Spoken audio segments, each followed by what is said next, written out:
తాకట్లో ఉన్న బంగారాన్ని విడిపించి ఆ రోజున మార్కెట్ ధర కట్టి మిగిలిన డబ్బును మీకు అందిస్తుంది కొమ్మూరి గోల్డ్.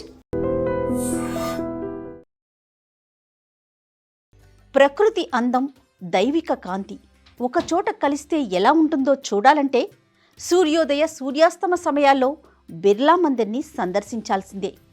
తూర్పున భానుడు ఉదయిస్తున్నప్పుడు ఆ తొలి కిరణాలు ఈ తెల్లని పాలరాతి గోడలపై పడి ఆలయం బంగారు వర్ణంలో మెరిసిపోతుంది.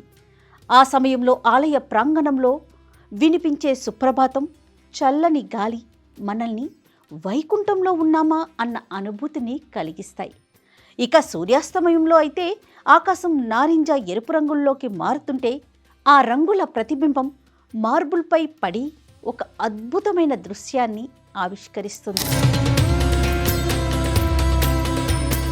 చీకటి పడుతున్న కొద్దీ విద్యుత్ దీపాల వెలుగుల్లో బిర్లా మందిర్ ఆకాశం నుండి దిగి వచ్చిన నక్షత్రంలా కనిపిస్తుంది. పైనుంచి చూస్తే హుస్సేన్ సాగర్ అందాలు, నగరం వెలుగులు ఒక మాయాలోకాన్ని తలపిస్తాయి. ఈ అనుభూతిని పొందాలంటే ఒక్కసారైనా ఆ సమయాల్లో ఇక్కడికి రావాల్సిందే. నేటి కాలంలో ఫోన్లు లేకుండా నిమిషం కూడా ఉండలేం. కానీ బిర్లా మందిర్లో లోపలికి ఫోన్లు, కెమెరాలు అనుమతించరు. సెల్ఫీలు, రీల్స్ లేని ప్రపంచంలో కేవలం దేవుడికి మీకు మధ్య జరిగే సంభాషణే ఈ ఆలయ ప్రత్యేకత. డిజిటల్ ప్రపంచానికి దూరంగా నిజమైన ప్రశాంతతను ఇక్కడ అనుభవించవచ్చు. ఇక చాలా మందికి తెలియని విషయం ఏంటంటే ఈ భారీ ఆలయ నిర్మాణంలో ఎక్కడా కూడా సిమెంటు లేదా ఐరన్ వాడలేదు. కేవలం రాళ్లను ఒకదానితో ఒకటి అనుసంధానించే సాంప్రదాయ పద్ధతిలోనే ఈ అద్భుతాన్ని నిర్మించారు. ఇది ఆ కాలపు ఇంజనీరింగ్ స్కిల్కి ఒక నిదర్శనం.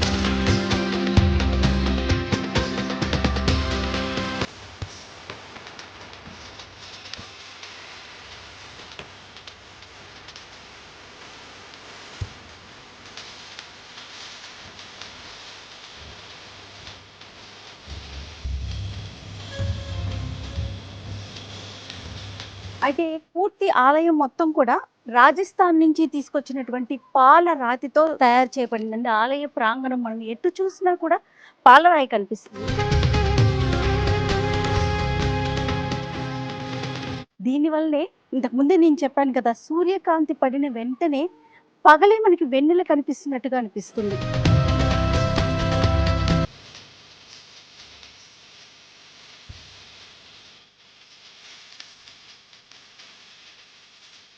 ఏ పూజ చేసినా మొదట గణపతిని మొక్కుతాం కదండి.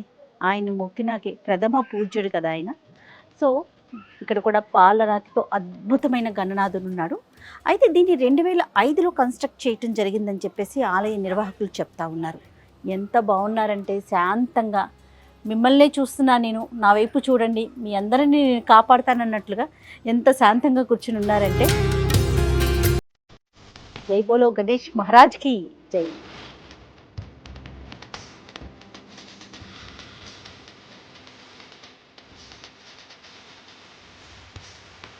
బిర్లా మందిరానికి సంబంధించి చాలా విశేషాలు, వింతలు, మనకు తెలియని ఎన్నో విశేషాలు ఉన్నాయని చెప్పాను కదండి.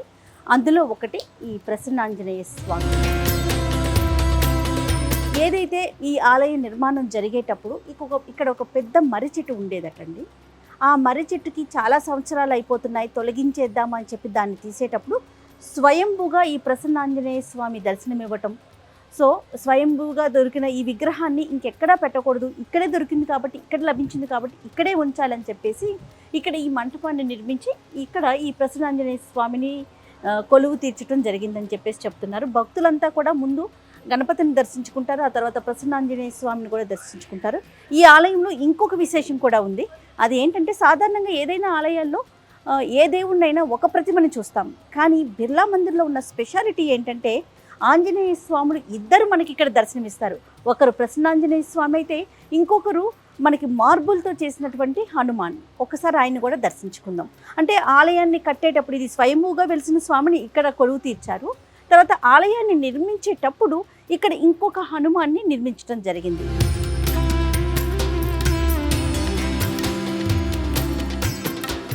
ఇక్కడ చూడండి సంజీవని పర్వతాన్ని మోసుకెళ్తున్నట్టుగా మనకి పాలరాతి శిల్పంతో హనుమాన్ కనిపిస్తూ ఉన్నారు.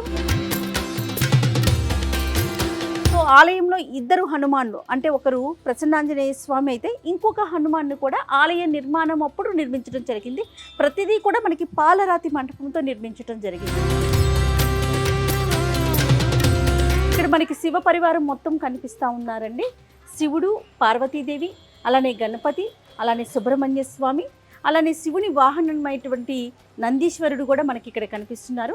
ఇక్కడ ఇంకొకటి అండి, సుబ్రహ్మణ్య స్వామిని కనుక మనం చూసుకుంటే ముందు 3 ముఖాలు, వెనకాల 3 ముఖాలు, అంటే పాలరాతితో అద్భుతంగా చెక్కబడినటువంటి అద్భుతమైన శిల్ప సంపద మనకి ఇక్కడ కనిపిస్తూ ఉంది. ఇక్కడ ఈయన్ని ఓంకారేశ్వరుడుగా పిలుస్తారు. ప్రతి ఒక్కరికి భక్తులు చల్లగా ఉండాలని దీవిస్తూ ఈయన ప్రశాంతంగా ఇక్కడ తన కుటుంబం మొత్తంతో శివ పరివారం మొత్తం మనకి ఇక్కడ దర్శనమిస్తూ ఉంది.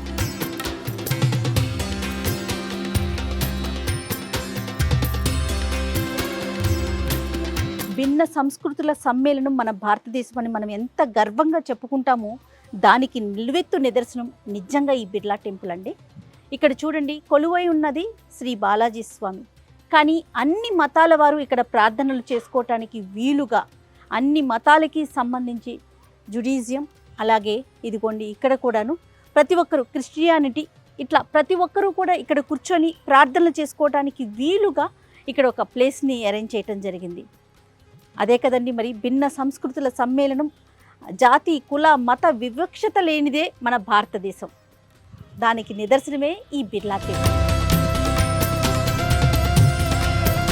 ఈ ఆలయానికి ఉన్న ప్రత్యేకతలో ఇంకొక విషయం చెప్తానండి. గోపురం యొక్క డిజైన్ చూస్తే కనుక మనకి మధుర మీనాక్షి అమ్మన్ గోపురానికి ఎలాంటి డిజైన్, ఎలాంటి ప్రాకారం ఉంటుందో సేమ్ అలాగే డిజైన్ చేయడం జరిగింది. అలానే ఆలయం యొక్క ఆకారం కనుక మనం చూసుకుంటే పూరి జగన్నాథ స్వామి ఆలయాన్ని మనం చూస్తే కనుక ఎట్లా అనిపిస్తుందో సేమ్ స్ట్రక్చర్, అదే స్ట్రక్చర్ ఇక్కడ కనిపిస్తుంది. పాలరాతిని మొత్తాన్ని రాజస్థాన్ నుంచి, అలానే పూరి నుంచి ఆలయ ప్రాకారం, అలానే తమిళనాడులోని మనకి మీనాక్షి ఆలయం దగ్గర నుంచి గోపురం, ఇలా వివిధ రాష్ట్రాల నుంచి తీసుకొచ్చి మొత్తం సమ్మిళితం చేసిందే మన బిర్లా మందిర్.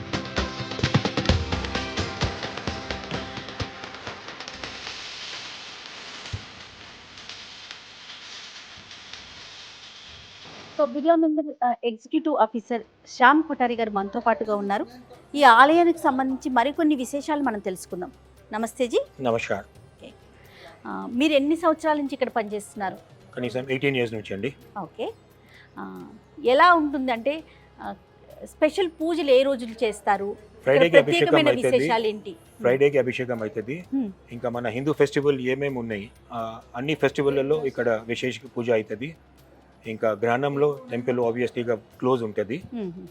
గ్రహణం అయినాక శుద్ధి చేస్తాము. తిరుపతిలో ఏ రిచువల్స్ ఫాలో చేస్తారో అదే రిచువల్స్ ఇక్కడ ఫాలో చేస్తాము. మనకి కలియుగ ప్రత్యక్ష దైవం తిరుమల శ్రీ వెంకటేశ్వర స్వామి, అలాంటి పేరు మనకి బాలాజీ మనకి హైదరాబాద్ లో ఉండటం నిజంగా మన గొప్పతనం. అవును, దాని వెనుక కూడా ఒకటి అది ఉన్నది ఫ్యాక్ట్. 60s లో అందరికి మన తిరుపతి వెళ్ళేది అవకాశం లేకుంటుండే, కొద్దిగా కష్టం ఉంటుండే. సో జీపీ బిర్లా గారు అనుకున్నారు ఇక్కడనే ఎందుకు ఒక బాలాజీ గుడి కట్టకూడదు అని. ఆయనకు డ్రీమ్ లో వచ్చింది, ఇది కలలో వచ్చింది ఇది ఇక్కడనే ఒక బాలాజీ గుడి కట్టాలని. 66 లో పని స్టార్ట్ అయినది, గుడి కట్టేది 76 లో ప్రాణ ప్రతిష్ఠ అయినది. ఇంకా 26 లో మేము ఇప్పుడు గోల్డెన్ జూబ్లీ సెలబ్రేట్ చేసాము. దాదాపుగా 10 సంవత్సరాల పాటు సమయం పట్టింది. 10 సంవత్సరం కనీసం. ఇది రాజస్థాన్ నుంచి తీసుకొచ్చిన మార్బుల్ ఇక్కడ మనకి పెట్టడం జరిగిందని కూడా విన్నాను. ఇంకా ఏంటండి విశేషాలు? ఇది మొత్తం మార్బుల్ అండి. మకరానా నుంచి ఒక జగ ఉన్నది రాజస్థాన్ లో, అక్కడ నుంచి వచ్చింది. అప్రాక్సిమేట్లీగా 2000 టన్స్ మార్బుల్ వచ్చింది. ఇంకా వర్కర్స్ కూడా రాజస్థాన్ ఉండే. ఇంకా అన్ని బిర్లా మందిరాలు పాన్ ఇండియాలో మీకు లక్ష్మీనారాయణ గారు ఉంటారు, కుల్ దేవత. ఇది ఒక ఎక్సెప్షన్ ఉన్నది. మళ్ళీ అన్ని బిర్లా మందిరాలలో ఇక్కడ ప్రిసైడింగ్ డైటీ బాలాజీ ఉన్నారు. ఓకే, అట్లా ఓన్లీ బాలాజీ కనిపిస్తారు మనకి ఇక్కడ. ఓకే. ఇంకా పూజా విధానంలో కూడా చాలా ప్రత్యేకతలు ఉన్నాయని విన్నాను. పూజా విధానంగా మా పంతులు గారు అంటారు. తప్పకుండా. నమస్కారం. నమస్తే. అయితే ప్రెజెంట్ నాతో పాటుగా ఆలయ ప్రధాన అర్చకులు లక్ష్మీ నరసింహాచార్య గారు ఉన్నారు. ఒక్కసారి ఆలయంలో జరిగే ప్రత్యేక పూజలు ఏంటి, అలాగే విధి విధానాలు ఏంటి, ఒకసారి తెలుసుకుందాం. నమస్కారం గురుగారు. నమస్కారం. కాశ్యపాన్వయ సంజాతం నారాయణ పదాశ్రితం శ్రీమన్నారాయణం వందే యతీశ్వర శ్రియాజుషం.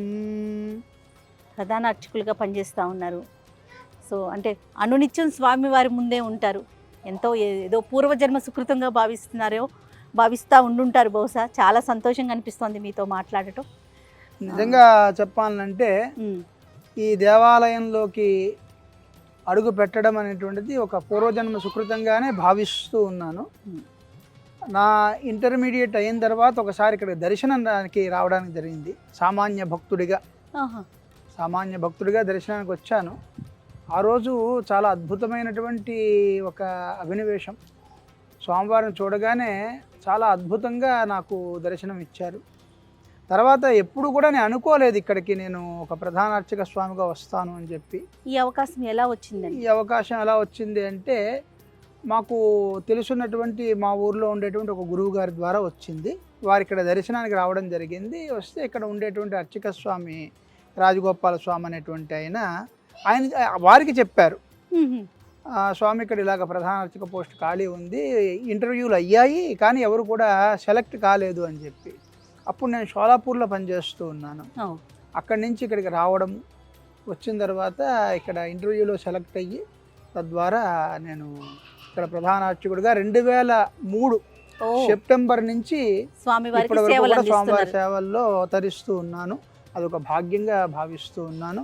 ఇంకొక విశేషం ఏంటి అంటే ఇక్కడ ఉండేటువంటి స్వామి అందరికీ కూడా అని చెప్పవచ్చు, ప్రత్యేకంగా నాతోటి మాట్లాడేటువంటి దైవంగా నేను అభినయిస్తాను. స్వామివారిని మాట్లాడేటువంటి స్వామిగా నేను అభివర్ణన చేస్తాను. అంత గొప్ప బంధం మాది. అంత అనుభూతిని పొందాను. అంత అనుగ్రహాన్ని స్వామి నాకు చేశారు. చాలా సంతోషం.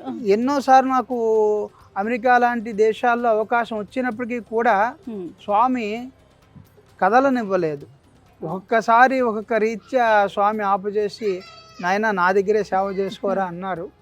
అది నిజంగా నా భాగ్యం. అది చివరికి ప్రదేశం ఒక్క 2000 సంవత్సరంలో కూడా సంతకం చేసిన తర్వాత కూడా నేను వెళ్ళడం ఆగిపోయాను. మీరు ఇంకెక్కడికి కదలటానికి రిటైర్ అయ్యేంత వరకు కూడా స్వామివారి యొక్క సేవలోనే తరించాలి అని చెప్పి 23 బ్రహ్మోత్సవాలు స్వామివారికి నా చేతులతో నేను జరిపించాను. నేను ఎంత అద్భుతమైన విషయం అండి. అలాగే స్వామివారికి చేసే పూజా విధానాలు ఏ విధంగా ఉంటాయి? స్వామివారికి శ్రీ పాంచరాత్రాగమ అనుసారము ఇక్కడ పూజా పద్ధతులన్నీ కూడా జరుగుతూ ఉన్నాయి. సుమారుగా మనకి దేవాలయం కట్టి 50 సంవత్సరాలు పూర్తి అయింది ఈ సంవత్సరంతో. 50 సంవత్సరాల నుంచి కూడా ఈ దేవాలయంలో వివాహమైనటువంటి గృహస్థుగా ఉన్నటువంటి అర్చక స్వామే స్వామివారికి ఆరాధన సమర్పించడం జరుగుతుంది. ఉదయము 6:30కి సుప్రభాత సేవ స్వామివారికి జరిపిస్తాము. అదే శుక్రవారం నాడైతే 4:30 సమయంలో స్వామివారికి సుప్రభాత సేవ చేసి అభిషేక కార్యక్రమం జరుగుతూ ఉంటుంది. ప్రతి శుక్రవారము స్వామివారికి అభిషేకము. ప్రతిరోజు కూడా నిత్యంగా 6:30కి స్వామివారిని సుప్రభాత సేవతోటి మేలుకొలిపి తర్వాత స్వామివారికి కాస్త పాలు, డ్రై ఫ్రూట్స్ నైవేద్యము జరిగించిన తర్వాత సుమారు 8 గంటల నుంచి ఆరాధన కార్యక్రమం జరుగుతుంది.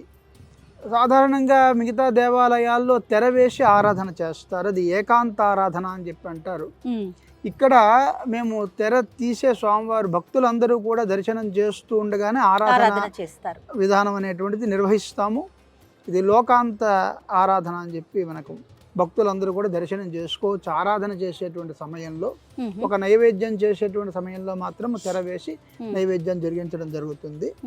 అయిన తర్వాత సుమారు ఒక 27-28 సంవత్సరాల క్రితము చిన్నజీయర్ స్వామివారు ఈ స్వామివారి దగ్గరికి రావడం జరిగింది. ఇది పెద్దజీయర్ స్వామివారు ప్రతిష్ఠ చేసినటువంటి దేవాలయము. ఆ పెద్దజీయర్ స్వామివారి యొక్క చేతులతోటి చేసినటువంటి ప్రతి దేవాలయం కూడా చాలా అభివృద్ధిలో ఉన్నాయి. అలాగనే చిన్నజీయర్ స్వామివారి ఇక్కడ దర్శనానికి రావడం జరిగింది. వారి యొక్క ఆదేశాల ప్రకారము నిత్యము స్వామివారికి అగ్నిహోత్రం ద్వారా ఆరాధన తిరిగి నివేదింపబడుతూ ఉంటుంది.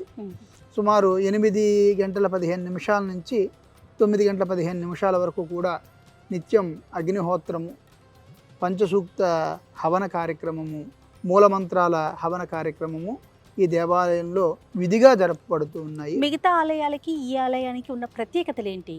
ప్రత్యేకత అనేటువంటిది చెప్పాలని అంటే ఇది మనకి శ్రీరంగ సంప్రదాయ ప్రకారము ఈ దేవాలయము మనకి ఆరాధనా పద్ధతులన్నీ కూడా నిర్వహింపబడుతూ ఉన్నాయి. శ్రీరంగం నుంచి తెచ్చినటువంటి శ్రీ షఠారి అంటారు, షడగోపం భక్తులకు పెడుతూ ఉంటాం కదా, ఆ భక్తులకు పెట్టేటువంటి షడగోపము శ్రీరంగం నుంచి స్వామివారి యొక్క రంగనాథ స్వామి యొక్క పాదాలకి తాకించి ఆ శ్రీ షఠారిని ఇక్కడ ప్రతిష్ఠించడం జరిగిందనమాట.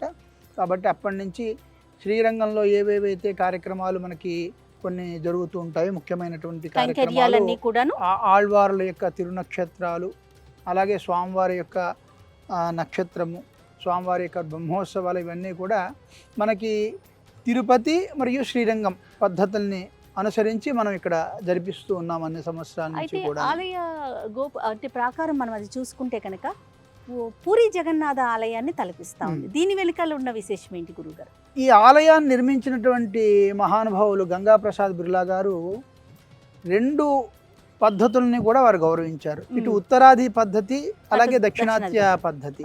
మనం చూసినట్టయితే రాజగోపురము, గరుత్మంతుడి యొక్క గోపురము, ధ్వజస్తంభము, ఈ 3 కూడా మనకి దక్షిణాది ఆలయాలకి సంబంధించినటువంటి సంప్రదాయాన్ని మనకి వ్యక్తం చేస్తూ ఉన్నాయి. అలాగే మనకి ప్రధానమైనటువంటి గోపురము, అమ్మవారి యొక్క గోపురాలు కూడా పూరి జగన్నాథాన్ని పోలినటువంటి గోపురాలు. అది ఆయా సంప్రదాయాలను గౌరవిస్తూ ఇది మరి 2 కూడా భిన్నత్వంలో ఏకత్వం అన్నట్టుగా మన బిర్లా గారి యొక్క అభిప్రాయంలో. అలాగనే ఇంకొకటి, ప్రతి బిర్లా మందిర్లో కూడా లక్ష్మీనారాయణలే ప్రధాన మూర్తులుగా ఉంటారు. ఇక్కడ శ్రీ వెంకటేశ్వర స్వామి వారిని ఇక్కడ ప్రతిష్టాపన చేయడం జరిగింది. ఇది ఒక గొప్ప విశేషము. ఓకే, మీకు జరిగిన ఏదైనా ఒక అద్భుతమైన విషయం ఉంటే భక్తులందరి కోసం ఒక్కసారి చెప్పవుతారు? అద్భుతాలు అంటే అమ్మా, నిజంగా నా జీవితమే ఇక్కడికి వచ్చిన తర్వాత స్వామివారికి అంకితమైంది అని చెప్పడంలో ఎటువంటి అసత్యం లేదు. 2003 సెప్టెంబర్లో నేను వచ్చాను. 2003 సెప్టెంబర్లో నేను వచ్చిన తర్వాత నాకు సుమారు ఆ రోజు షోలాపూర్ నుంచి ఇక్కడికి వచ్చిన తర్వాత నా దగ్గర ఎటువంటి బ్యాలెన్స్ లేదు నిజంగా చెప్పాలంటే. అక్కడ సంపాదించింది అక్కడ ఖర్చు అయిపోయింది, ఎక్కడ సంపాదించి అక్కడ ఖర్చు అవుతూనే ఉంటుంది మనిషి అన్న తర్వాత. అబ్బాయికి చిన్న ఆపరేషన్ చేయవలసి వచ్చింది. మా అబ్బాయి 8 నెలల పిల్లవాడు, అప్పుడు ఇక్కడ నేను వచ్చాను. 8 నెలల పిల్లవాడికి చిన్న ఆపరేషన్ చేయవలసి వచ్చింది. చేయవలసి వస్తే ఆ డాక్టర్ గారు మనకి పరిచయమైనటువంటి వ్యక్తి కాదు. అప్పుడే మనము ఊర్లోకి వచ్చాము, ఒక 4 రోజులు కూడా కాదు. ఎవరు మనకి పరిచయస్తూ ఉంటారు?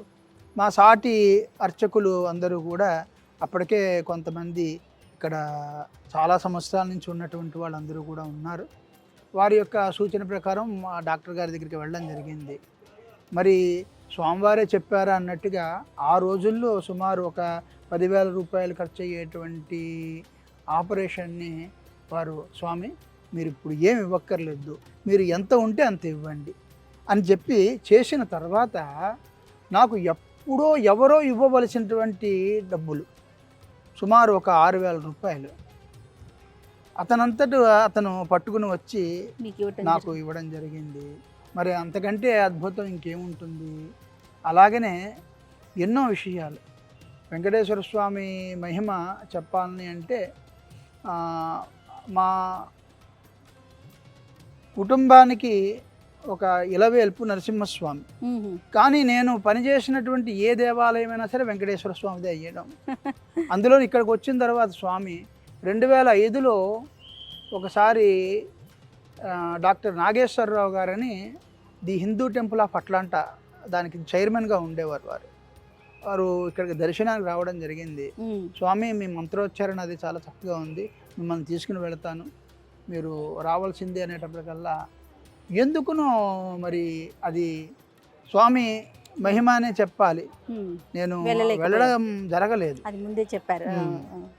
అలాగనే ఎన్నో రకాలైనటువంటి అనుభవాలు స్వామి ఆరోగ్యరీత్యా రీసెంట్గా ఆరోగ్యరీత్యా కూడా నాకు కొన్ని ఇబ్బందులు ఏర్పడ్డాయి.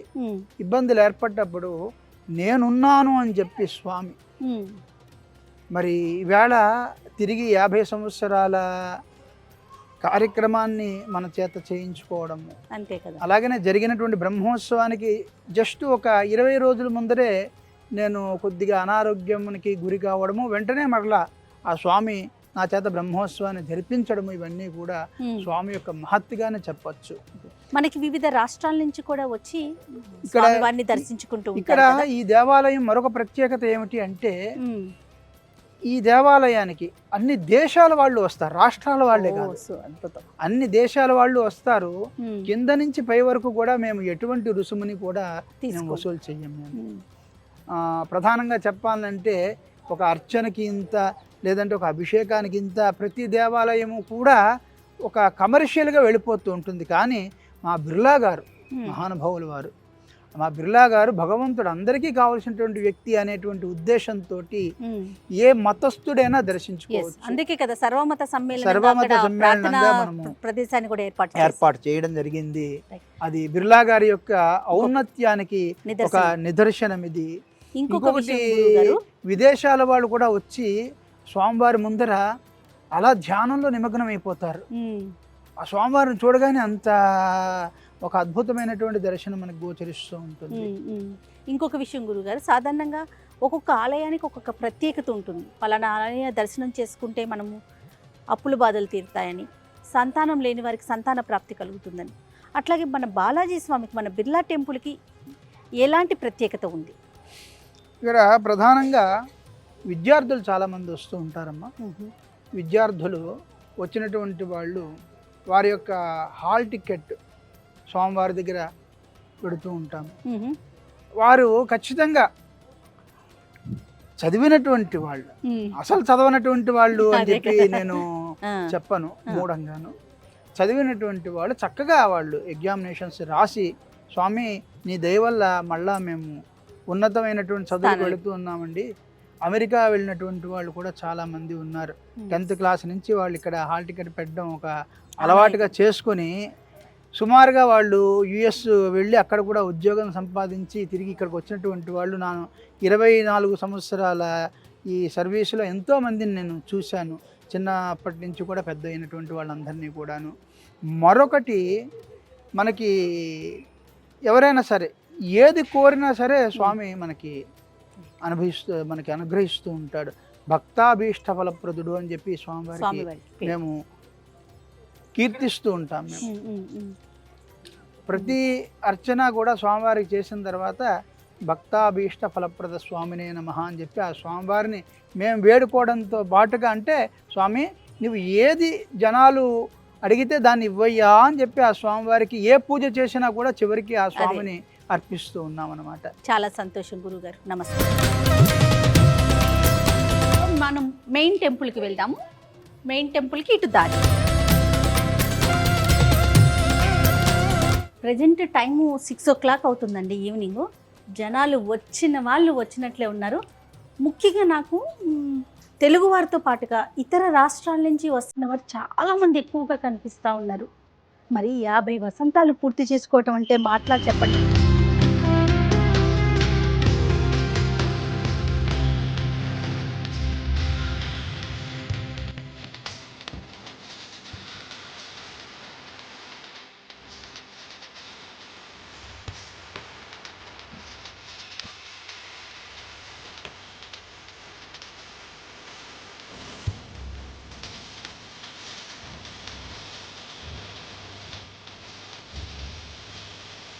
ఎంత ప్రశాంతంగా, ఎంత అద్భుతంగా అనిపిస్తుందో చెప్పండి. మనసుకి భలే ప్రశాంతంగా హాయిగా అనిపిస్తూ ఉంది.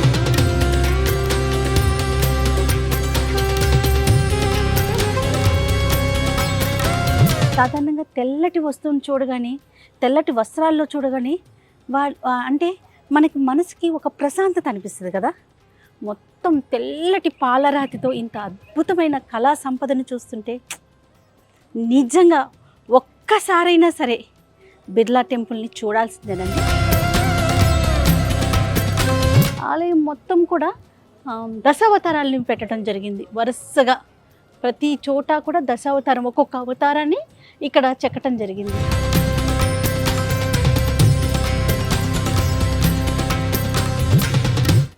సూర్యాస్తమయం జరుగుతుందండి, సన్సెట్ జరుగుతుంది. ఎంత అద్భుతంగా ఉందో. ఆలయాన్ని సాధారణంగా ఉదయము సాయంత్రము దర్శించుకుంటాం కదండి, ఏ ఆలయానైనా. కానీ బిర్లా మందిరాన్ని మాత్రం 2 సార్లు చూడాలండి. 1 పగటిపూట, 2 సూర్యాస్తమయం అయ్యేటప్పుడు.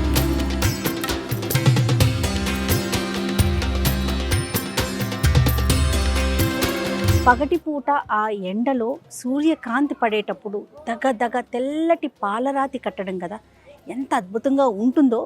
అదేవిధంగా సాయంత్రం కూడా పండు వెన్నెల్లో, అంటే సూర్యాస్తమయం అవుతున్న సమయంలో కనుక చూస్తే అసలు మాటల్లో చెప్పలేం. అది నిజంగా అనుభవించి తీరాల్సిందే. అదే అనుభూతిని నేను, నా టీం అంతా కూడా పొందుతూ ఉన్నాం. అత్యద్భుతమైన శిల్పకళా సంపద మన ఈ బిర్లా మందిర్.